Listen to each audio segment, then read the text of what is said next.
All right, everybody, welcome back to another episode of the Mainly Hoops podcast, where we're covering team previews. We're covering the ACC to start out. If you are liking the content, make sure you like and subscribe. We appreciate all the support we can get. But we're going to dive into Miami here. Marcus, we'll start with you. What is the offensive strengths of Miami that you see before the season gets started?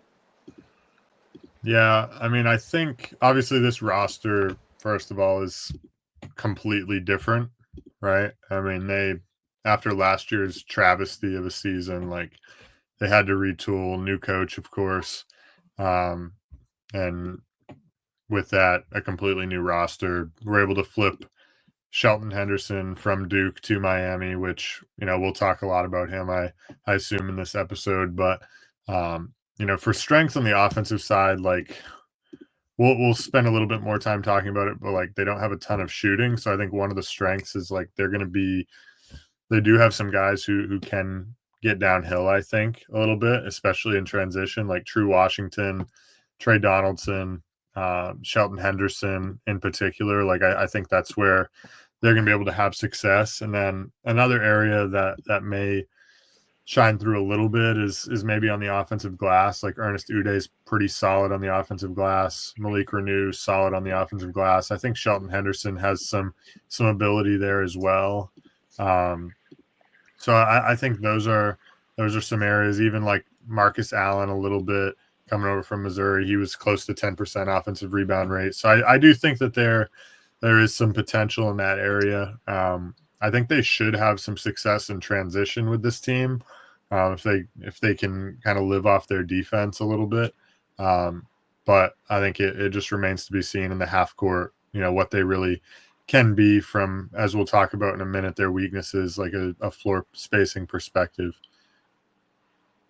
Cody, anything you can add from a strength point? Honestly, not much. I had the exact same two thoughts. I said they're going to be a pretty good offensive rebounding team led by the front court of Renew and Uday. Renew 8.3% offensive rebound rate. Uday was 13.5%, and he's always been like the main guy on some really good offensive rebounding teams, like at TCU, and then a little bit at Kansas. Didn't play a ton there, but yeah, he did. He did the carrying of the TCU offensive rebounding force there. And then obviously Marcus Allen was close to 10%, like you mentioned. But yeah, I did add in that Henderson was a great athlete, and there's potential for him on the glass. It might not be like a plus impact, but for like from a wing perspective, I think he can be pretty solid there. And then I had listed their transition offense. I think they're honestly going to have to rely on it a bunch, as like we kind of had the same concerns with their half court offense a little bit. But I think Jai Lucas, we don't really know exactly what the scheme is going to look like. We don't know what he really wants to do, but I'm assuming he's going to want to get out and run with this group with guys like True Washington, who thrives in transition, just like we saw at New Mexico alongside Donovan Dent last season. He's great burst and downhill driving ability. Shelton Henderson as well. He projects to be much better in space due to like his slight lack of shooting. Right, like it's probably being nice. He didn't shoot it all that well in high school, but he's going to be fine in the open floor with the ball in his hands and as a lob threat and cutter in transition. And then I think Trey Donaldson's not like a crazy athlete with like great burst, but I think he's going to be able to really help out in transition along with the big guys. I think they'll be fine. I think they're mobile enough to be able to lead this transition attack. Let's move into the weaknesses here. Marcus, we'll start with you on the offensive side.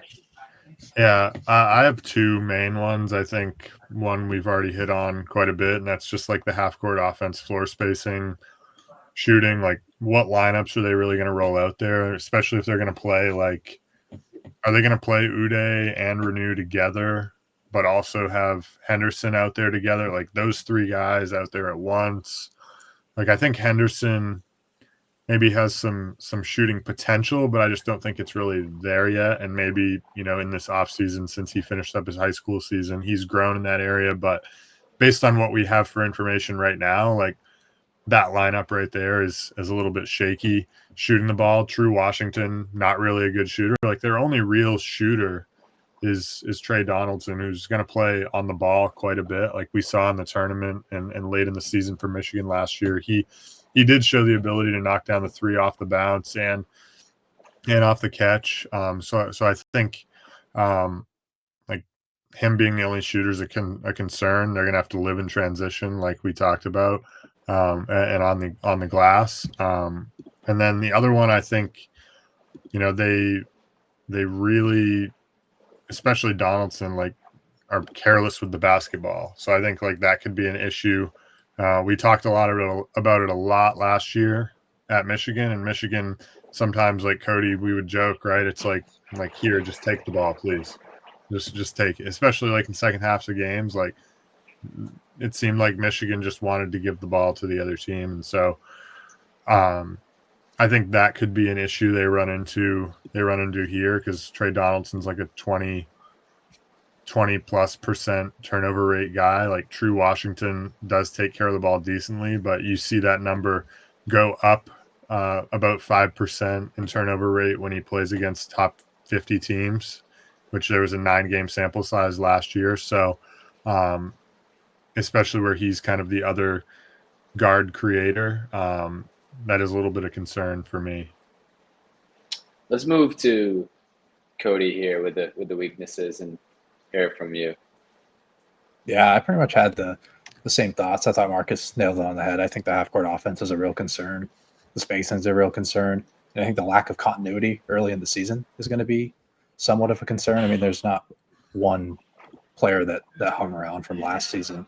And obviously, I mean, that can create some upside. I mean, there's a lot of unknown, and there's a lot of freshmen, a few international guys that can play a role. Those guys are more like definitely unknowns at this point in time. We don't even know if they're going to play any sort of role. The international guys I'm speaking about, but yeah, I think in the half court, I think you're going to see a lot of the offense go through Malik Reneau. It's going to be a lot of Malik Reneau, Trey Donaldson, pick and roll, not really pick and pop, more picking like short roll with Reneau, because I think he can be somewhat of a creator for this team. He had 19% turnover rate, or 19% assist rate and 20% assist rate in the last 2 seasons. And I think you can kind of run through him in the high post and the low post and a little bit attacking from the top of the key. So I think he's going to be able to provide some of the half court production, but it's just the lack of spacing that's going to muck everything up for this group. There's really no projected like plus shooter on this roster besides Donaldson. Yeah, just to piggyback on that point, like I think the Donaldson Reneau like pick and short roll can play pretty well. However, like they're gonna probably throw Uday in the dunker spot. You're gonna have Henderson and Washington out on the wings, and like I don't know, like who's leaving. Like you're not going to leave the dunker spot, and then they're just probably going to leave those shooters open and come and kind of just help down. Like maybe, and this was a thought I kind of had, is maybe like True Washington plays on the ball a little bit more. Could we see that maybe? The scary thought in the half court setting. He's never really graded out. Like him and Donovan down at New Mexico, like as good as they were in transition, they were almost equally as bad in the half court setting. And that's really what held that team back from being like truly great, because that team was super talented, and True Washington's efficiency really drops against top tier competition. And that's that top tier competition is going to emphasize slowing them down. And he really did fall off a cliff, and his dribble jumper game isn't there. The overall creation, the playmaking for others isn't there. So I think there's some real problems with him on the ball. I think it's going to be a lot of Donaldson and Reneau, and they're going to have to kind of figure it out. Another thing, we haven't really seen like how Jai Lucas is going to adjust. Like this is his first coaching job anywhere, his first head coaching job. So how is he going to adjust in his first year? There's going to be a big learning curve for him. It's going to be a learning curve for everyone involved. So there's just a lot of things that have to go right for this offense in a half court setting for them to reach any sort of ceiling, which I don't really see at all right now. Let's flip to the other side of the ball with Marcus here and talk about the defensive side for a second. And let's start off with the strengths, just things they do well. Yeah, I mean, I'm gonna single out, I guess, like players on this side of the ball. Like I think like the rim protection as a whole isn't overly deep, but like Ernest Uday has the ability to protect the rim. What he was like 6% block rate, I think, last year. Solid in that area. Like Malik Renew's not going to provide really anything there. But I think, with Uday there, at least gives them some sort of backbone. But like I said, the depth in that area isn't great. But they do have like True Washington. So I think the backcourt defense is going to be a strength. True Washington is going to be one of the better guard defenders, I think, in the conference. Maybe it was 4.1% steal rate last year. He kind of just gets after you on the defensive end, which will end up leading, I think, to their greatest offense, which is in transition. I think Donaldson has the ability to do a little bit of that, but he's also going to be guarding. I think with True Washington being there, he's oftentimes going to be guarding like the secondary ball handler for a lot of teams, depending on like size and stuff. But I think Shelton Henderson as well can be a versatile defender for them. We'll see how things shake out, but I think he'll be able to kind of switch on to a lot of different guys and guard multiple positions and be another guy that can get out in transition with True Washington and Donaldson. Cody, what are your strengths for the Hurricanes on the defensive side?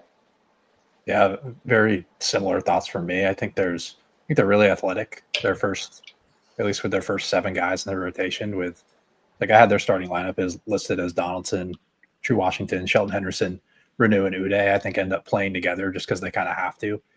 And then the 2 guys coming off the bench to start, Marcus Allen and Dante Allen, the 4-star freshman. I just think there's a lot of length and athleticism across the board, and they're just going to be. I think they're going to be tough to score on in a lot of different settings, particularly in transition. Like they can give up a lot of transition, but they're so athletic that they're going to be able to defend it well. And in the half court setting, just I think their length and the interior presence of Uday and Renew is going to take over there. So I think they're going to be good on the glass. And then, like Marcus said about True Washington, really tapping into his turnover forcing upside, or what he gives Miami for upside in that area. It's going to allow them to get into their transition game much more often, which is where I think their offense is going to be its most ideal. And then, yeah, like I mentioned, I think they have a fairly stable floor with their rebounding. It's just the issues are with the depth is sort of unknown right now. Let's switch to weaknesses, and we'll start with you, Marcus. Any flaws in the defense here for the Hurricanes? I mean, I think the depth is going to be potentially an issue. I think that I kind of alluded to it already a little bit is that front court depth. So like if Uday's not on the floor, what does that look like rim protection wise? Like last year, Uday played the highest percentage of minutes he's ever played, which was like 62%. Prior to that, he'd never played more than 36% of the minutes. So obviously, like he's going to play, what is that, 20, 25 or so minutes, 25 plus. But what's it look like when he's not on the floor? Rim protection wise, that's one of my main concerns. I'm not really that confident in Malik Renew being able to hold down the fort on the back line. Thankfully, like I do think that the perimeter defense may be able to mask some of that if they're able to kind of make an impact out there. But I think that's like my main concern defensively. Cody, do you share the same concerns or anything you want to add? Yeah, we seem to be pretty in line, really, on both sides. I mean, I had the exact same thoughts. I think the depth is more of an unknown than like a serious strength or a serious weakness right now, just because there's so many freshmen coming in, so many guys playing their first year of college basketball. Maybe one of them emerges. And then, yeah, I did have listed that the rim protection behind Uday is a problem at this point in time. Like there's no one that can come in and match his talent level or even his style of play as just a defensive anchor who can kind of control the glass a little bit. But yeah, and then another thing I had mentioned was just Renew and Uday guarding in space, I think is a potential issue, but that's more of a matchup basis. I think Renew could have some issues defending perimeter-oriented fours, which could kind of lead to both Uday and Renew getting spaced out some. But that's more on a night-to-night basis. I think overall they have a pretty solid floor, and then the turnover forcing on the perimeter can kind of give them a solid ceiling. Like, I think this is a pretty solid defense, at least roster-wise. We're just going to have to see what Jai Lucas does from a scheme perspective. Let's talk about a possible X factor and MVP of this team. We'll start with Marcus. Cover just both. Who you're liking for the X factor, or who's going to carry this team potentially? Yeah, I think my X factor, I have Shelton Henderson. I think another freshman guy who I think has some unknowns on the offensive end, but I think can impact the game in a lot of ways. I think we'll see him make an impact pretty early on, likely on the defensive end and in transition. His growth on the offensive end, I think, remains to be seen, but I think that alone makes him kind of an X factor for where this team can end up, because we kind of know what the other guys already are. And then for MVP, I've Trey Donaldson. I think just his ability to knock down shots. We saw it at a high level late in the year last year, especially for Michigan, and get off the bounce. And then also make an impact on the defensive end. If he can take care of the basketball, especially, he's certainly going to be the most valuable player on this team, I think. Cody, do you agree, or do you have different picks? I do have two different thoughts here. We've been pretty in line the entire time, but for MVP, I was between Donaldson and Malik Renew. I ultimately went with Malik Renew just because I think he's going to be so important for the half-court offense. Just giving them a wrinkle from a creation perspective in the front court. I'm just not high on the creators in the backcourt, so I do think they're going to have to run through him a lot, and ultimately, I think he emerges as the leading scorer on this team, probably getting closer to 15 a night. And he's going to have to probably provide some more playmaking because Donaldson's a little bit high risk, high reward. But my X factor wasn't a player. I actually went with Jai Lucas just because there is so much talent or so many new pieces coming on this roster. And we need Jai Lucas to be able to put it together. Obviously, we've kind of voiced our concerns with how it's all going to come together, particularly in the half court. But it's going to be up to the offensive mind of Jai Lucas and the assistant coaches to be able to decipher that and work through that over the course of the season. I like it. What do we think of a ceiling and a floor for the Hurricanes, Marcus? I think ceiling, I think they're probably just a middle of the pack team to me in the ACC at best. I think it's very similar to what I had to say about Notre Dame, kind of like a 6 seed. Maybe I could see them, because of the offense, maybe being a little bit worse. It could just also with the new coach, we don't really know how he's going to adjust. First year head coach, so I'm going to say anywhere from 6 to 12. But I don't know. It's a really tough team, I think, to judge with a completely new roster, brand new coach, in a situation that doesn't have a ton of expectations after what happened last year. Would they win 6 games or something? So I think middle of the pack of the ACC feels about right, with 6 being the upper end and 12 being kind of the worst case of it. Do you share the same thoughts, Cody, here? Yeah, I think that's a fair range of outcomes. I think there's a world where they finish top 5 just because, Lucas figure offense stuff, and they have a talented roster. There's no really debating that. But I do think the floor is pretty low just because there's so many things to get worked out. I would call their range probably between 5 and 14th in the league. I just think there's a lot of the bottom of this league is pretty poor, so it's kind of hard to say that they're going to finish 14th. But if everything goes wrong, if there's no answers from the coaching staff, I could see the bottom falling out to an extent. And before we wrap things up, one bold prediction for this season. Marcus, what do you think? I actually think I'm gonna go bold. They make it to they make it to Dayton for the first four after last season's travesty. Cody, do you share the same bold prediction or? No, I mean, my original thought was basically the exact opposite. I said that they finish near the bottom five, but I'll say something different. And this is related to like Torvik's projections right now. He has Miami as the 34th best offense and the 90th best defense. I think that's pretty close to flip-flopped. I think they're actually closer to the 34th best defense and the 90th best offense. So I think they're going to look a lot different than a lot of the projection sites say they're going to be right now. Mm-hmm. All right, we're going to wrap things up here. As always, thank you for listening to the Manly Hoops podcast.